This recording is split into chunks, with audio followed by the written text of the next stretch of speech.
Ah, south of the border. Gotta hit old Porky's. I gotta get a shower. 'Cause I don't know where I'll end up. Maybe a rest stop or something. Maybe an on-ramp again tonight. Stop in here. The showers are usually always clean here, so we might even get fuel. It's a little expensive, but I'm not sure if they have a fuel and shower deal here. We'll see. But it's always a nice place. I don't like chains because they're always so busy. If you find one of these places, it's nice to support them. And it's always nice because you're in and out pretty quickly. 600 feet. Turn left, then turn right. See what I mean? Look at this tile work. And a truck stop. There's a light. There you go. I mean, look how clean this place is. And a shower here, it's only $8.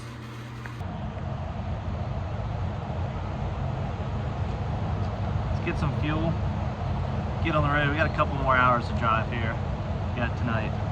Love how not busy this place is.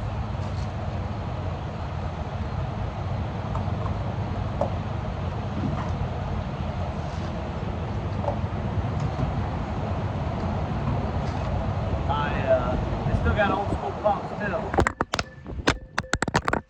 You guys all right? They still got old school pumps here. Like no credit cards at the pump, which is kind of cool.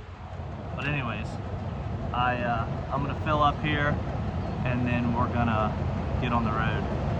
Got a big oversized boat over here. Escort just met them. I guess I don't know which way they're headed. I don't know if they run at night in South Carolina or North Carolina, or what the deal may be, but I'll flip it around and show you the size of this thing. She got some size to her. A couple nice trucks here. Reefer truck over here. And I like that newer Pete. Everybody's like, oh, I don't like the slant hoods, but I think that truck with the Conestoga does look good. Oh, Pedro. 150 prepaid. Shower was amazing. And that's when this place starts to get busy. This used to be my nap spot. When I'd run to Florida with plants, here's a guy's escort back. When I would run to Florida with plants, I'd always stop here and take a nap to get them down there as quickly as possible within, I don't know, less than 20 hours or so. Man, people are so inconsiderate sometimes. I don't know, maybe if it's the way I was raised or what, but like, this guy sitting at this fuel pump beside me, I've already walked in, saw him sitting in his truck, walked out, pumping fuel. He's just sitting in his truck smoking cigarettes at the pump, blocking them. And there's people waiting in line. It's like, you're taking your break or whatever it is, like, it's just so inconsiderate. But we're at the Davis at the, what is this, the 33 exit on 95. We're headed north using mud flap here. I think it's like $3.31 a gallon. And got like, I don't know, 2 hours or so to deliver both of these. And I still don't know where the truck's going exactly. Excuse me. I haven't had any caffeine today, so I'm a little slow. I don't know exactly where this truck is going yet. Whether it's going to this tow yard or it's in this, I know the vicinity of where it's going, so I'm not really like stressed about it. But I'm just trying to get to see who can check it in and get me a signature, who can sign for it, so they'll pay me. It's not too bad. It's a cheaper fuel stop than I thought. This thing is sweet. It's the matching reefer for me. And you can tell this thing actually works. Oh look, I pulled around, got a spot. That truck still sitting at the pump. Now there's nobody waiting, but it's the principle. Well, well, well, the joy of 10-ply tires. I had to get to a spot where I could fix it safely, so I've got a spare, obviously. I'm gonna get this thing jacked up and try to stay safe out here.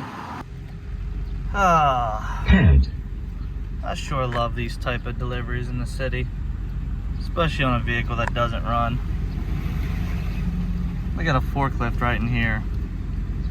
This is one of those overseas shipping places. They bring all the cars here and then they, I guess, take them to the port and ship them overseas.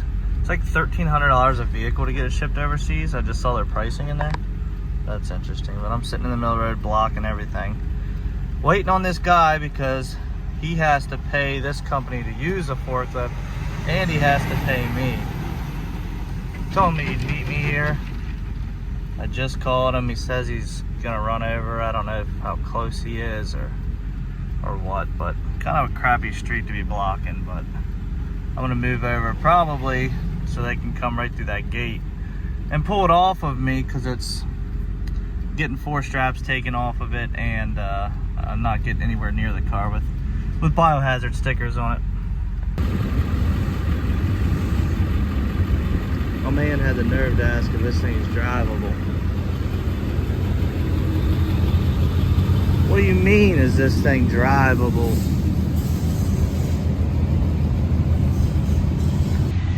It's so funny when these scumbags want to play games because I got the title of this thing. I'll take this thing straight to the scrapyard from here and they'll never see it again. Or they can just get it off my trailer and pay me. It's pretty simple. So now they gotta move all this stuff just to get the, you see the top of the forklift there. There's the gentleman I'm dealing with. Looks well organized. But hey, they got me close to home. I knew it might be a little bit of a pain in the ass, but it is what it is.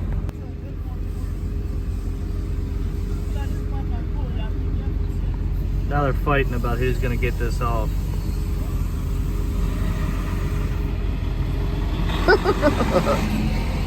The clock is ticking. And I figured out what happened to this tire. I'm not gonna really mess with it, but I found where there was a nail or bolt in it, and it must have just gone flat enough to explode way before I could have seen it. But you could see the indent of like a bolt head that came out of the tire. So not really the tire's fault, just picked something up in it and caused it to go flat and then blow apart. And just like that, we are back in traffic, minus a vehicle. Got paid. They were having issues sending the cash at Brazil, and I said, well, you better find some cash then, because I'm not leaving. I said, I'm leaving in 15 minutes with the car and the title if I'm not paid. He's like, well, can we unload? I'm like, no. Not unloading, we're not doing anything until I have money sent to me. I said, I know how this works. I'll never get paid if you get the car and title, because there's a lot of things involved with that, and I'll tell you why. So, a lot of times in those situations with dealing with exporters, the guy that you're dealing with in the moment or at the location usually isn't the guy who owns the car or whose pocket the money should come out of. So it's kind of like you're stuck between a rock and a hard place, because you understand, but you have to protect yourself, because then you'll never get paid, because the guy who bought that car and owes the money may not even be in the country. So it's not like you can just show up to a physical address and, you know, say that you're owed money. These guys will just disappear, and it's happened to me before. And that's why I've learned from this experience. So it's like, when you get into a situation like that, you just have to be like, hey, I need to be paid before this vehicle is unstrapped and before this vehicle comes off this trailer. This vehicle does not run, you'll need a forklift. And I knew they had a forklift at the location, but the guy was, I guess, Well, pulling back here to this towing company, and I guess we'll figure out why it's being delivered here. What I'm going to do is go in and talk to somebody and say, hey, do you have any idea before I unload this thing why it would be here? And make sure somebody maybe has an idea of why it's coming here. But there's a bunch of Blair's tow trucks sitting out. Blair's has a spot there. All right, this is I want to say maybe it's coming to Al's, maybe because they just have storage here. Not sure yet. Let's pull in here and see what we got. Well, we were in the right place. We unloaded, and look at all this equipment they got here.